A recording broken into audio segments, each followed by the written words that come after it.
எனக்கு ஒரு பொண்ணு வேணும். இத சொல்றது தானே இவ்வளவு தூரம் கூட்டிட்டு வந்த. உன்னை நினைச்சா சிரிப்பு வருது. திருமணங்கிறது யாருக்கோ எப்ப வேணாலும் நடக்கக்கூடிய ஒரு விபத்து. அதுக்கு இவ்வளவு சீரியஸ் ஆகணுமா? இத பாரு ரமேஷ், ஊருக்குள்ள எத்தனையோ பொண்ணுங்க இருக்கு. ஆனா கட்டிக்கிட்டா உன்னதான் கட்டிக்குவேன்னு பைத்தியம் பிடிச்சாலே மாயா பொண்ணு இருக்கே. லைவா முத்தம் கூட உனக்கு கொடுத்துச்சா? என் கல்யாணத்துக்காக நான் பொண்ணு கேட்கல. ஐயய்ய, நீ எப்படி கேட்பேன்னு நான் எதிர்பார்க்கவே இல்லை. என்னாச்சு உனக்கு? இல்ல, நீ நினைக்கிற மாதிரி இல்ல. இது வந்து நான் இப்ப அந்த வேலையெல்லாம் செய்யறது இல்ல. நீ வேணா என்ன பத்தி விசாரிச்சு பாரு.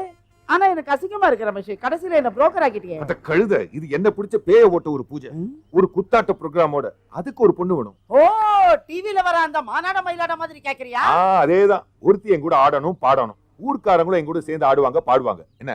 அதுக்கு ஆளுங்க இருக்கு. ஆனா இப்ப எல்லாரும் பிஸியா இருக்காங்க. கிரிஜா ராமநாதன், சரி வேண்டாம். லத்திகா, வேதிகா, மணிமாலா, பிடிச்சிட்டேன். ஒரு ஐட்டம் இருக்கு, அது ஓகே. அந்த ஐட்டம் ஓகே ஐட்டம் ரமேஷ். நீ பாட்டுக்கு ஒருத்தி இருக்கான்னு சொல்ற. அது யாரும் சொல்லிக்கிறதா? யாரா அவ? நிஷா. அது தமிழ்நாட்டிய கலக்கின புயலாச்சே. இதுவும் ஒரு புயல் மாதிரி தான் ரமேஷ். புயல் காத்து. ஊர் திருவிழா ஆண்டு விழாவில பாடணும் ஆடணும் வாங்கன்னு கூட்டிட்டு வந்து ஏதோ ஒரு பொண்ணு கையில என்ன அடி வாங்க வச்சுட்டேல. மேடம் சாரி, தப்பு பண்ணிட்டேன். இந்த மாயா பொண்ணு எல்லாரும் முன்னாடியே உங்களை கை நீட்டி அடிப்பான்னு நான் எதிர்பார்க்கவே இல்லை. வாங்கின எனக்கு எப்படி இருக்கும்? அதுக்காக எனக்கும் ஒண்ணு கொடுத்துட்டீங்க.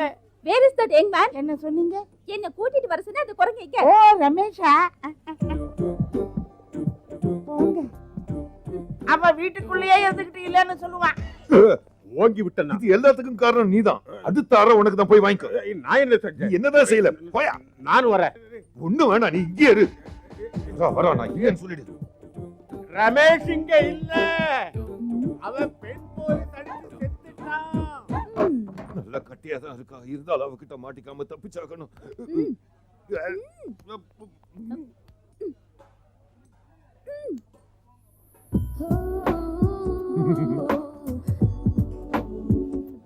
நான் நிரபராதி. எல்லாத்துக்கும் காரணம் ஓடி போனது ஓடு வேண்டாம். அதனால பார்த்தப்பவே தெரிஞ்சது அவர் ஒரு மாதிரி இல்ல. யார் அது? ஒரு வகையில சொந்தம். எனக்கு அப்பான்னு சொல்லலாம். ஓ, அவரை பார்த்தா தெரியலையே. எனக்கு தெரியாது. இப்ப நீ சொன்னதுக்கு அப்புறம் தான் தெரிஞ்சது. You are so handsome. Answer விடு, ஆன்சர் விடு.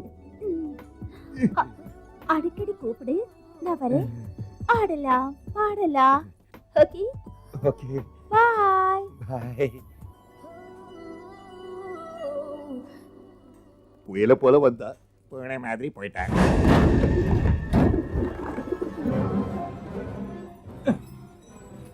பூஜை பண்றாங்களா? பெரிய பூஜை. பாஸ்கரா, பாஸ்கரா, என்னடா இது? சீ, ஓடி. ஐயோ, ஆட்டமும் பாட்டமும் என்கிட்ட வேணாம். அதுவும் எனக்கு சொந்தமான வீட்லயே இருந்துகிட்டு. ஏண்டி யாருக்கு வீடு சொந்தம்னு கோர்ட் தீர்மானிக்கட்டும். வாய மூடுறி. யாரு இருக்கான்னு துள்ளிக்கிட்டு இருக்கீங்க? அந்த ரமேஷ் நம்பியா? கடவுளை நம்பித்தான் நானும் என் மகளும் நீ பண்ற கொடுமையை தாங்கிக்க முடியாம தவிக்கிறோம். அப்படியா? மரியாதையா இந்த வீட்டை என்கிட்டயே கொடுத்துருங்க, இல்லன்னா கொளுத்திடுவேன். அப்ப தெரிஞ்சுக்குவீங்க இந்த பாஸ்கரன் யாரு. பாஸ்கரா, என்ன இதெல்லாம்? ரெண்டு பொம்பளைங்க தனியா இருக்கிற வீட்டுல ராத்திரி நேரத்துல வந்து இப்படி கலாட்டா பண்ணிக்கிட்டு இருக்க. வாப்பா. ஐயோ, ரெண்டு பொம்பளைங்க தனியாவா? துணைக்குதான் நீங்க இருக்கீங்களே.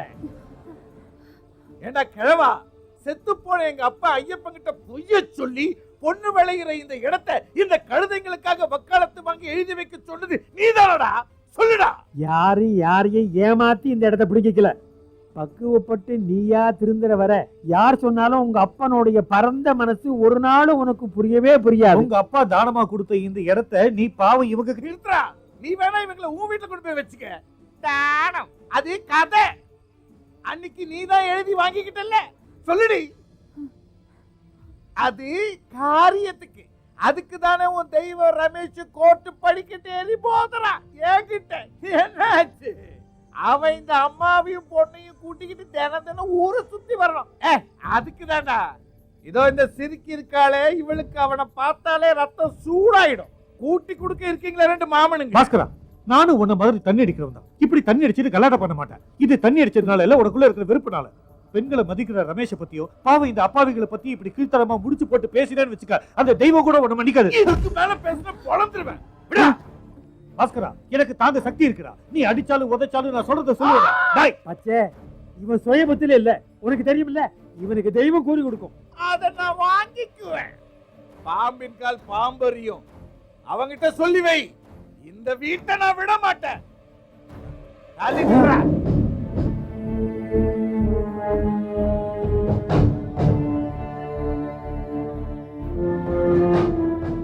அவனுக்கு தேவை மண் இல்ல, உங்க பொண்ணுதான். கேஸ்னு வந்தா ஜெயிக்கவும் செய்வாங்க, தோக்கவும் செய்வாங்க. நீங்க மட்டும் தோத்துட்டீங்கன்னா அடுத்த நிமிஷம் பாஸ்கர் இங்க வந்து நிப்பான். உங்க 2 பேரையும் தெருவுக்கு இழுத்துருவாங்க. அதுக்கு மாயாவை பாஸ்கரனுக்கு கட்டி கொடுத்தா என்ன?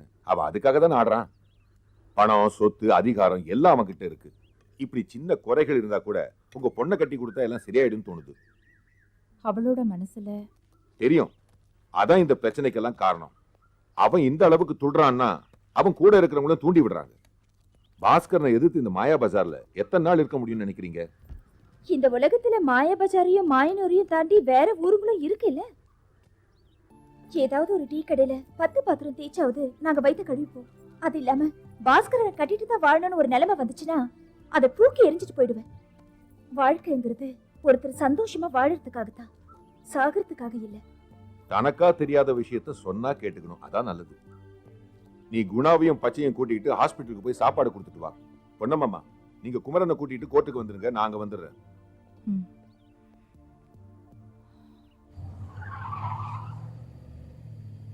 குணா, மூடி திறந்துதான் பாத்துக்க, தூசி விழுந்துற போகுது.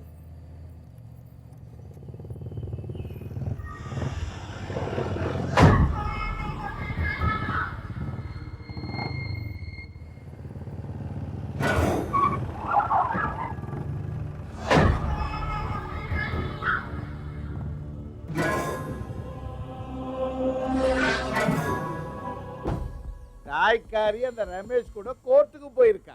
இந்த குட்டி கண்ட கண்ட ஆம்பளைங்களோட அன்னதானம் பண்ண போறான்.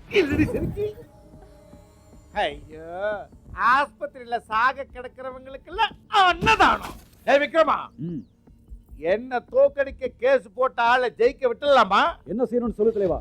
இன்னும் என்னடா சொல்றதுக்கு இருக்கு? எடுத்து வீசுற அன்னதானம் போட்டு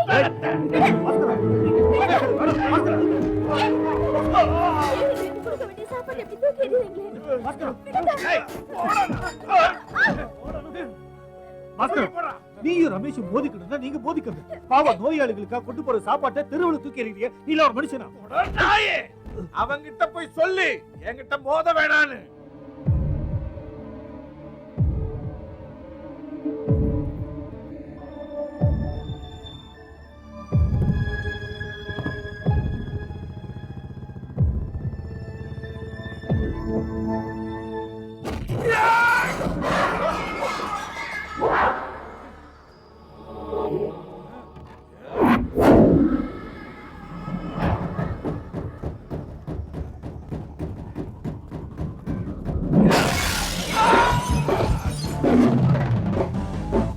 நீ அடிச்சா காத்துதான் வரும், எந்த பொழக்கும். இடி அதை கேட்டு மிரளும்.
அந்த வீட்டைய நீ விரும்புற பொண்ணிய நீயே எடுத்துக்க.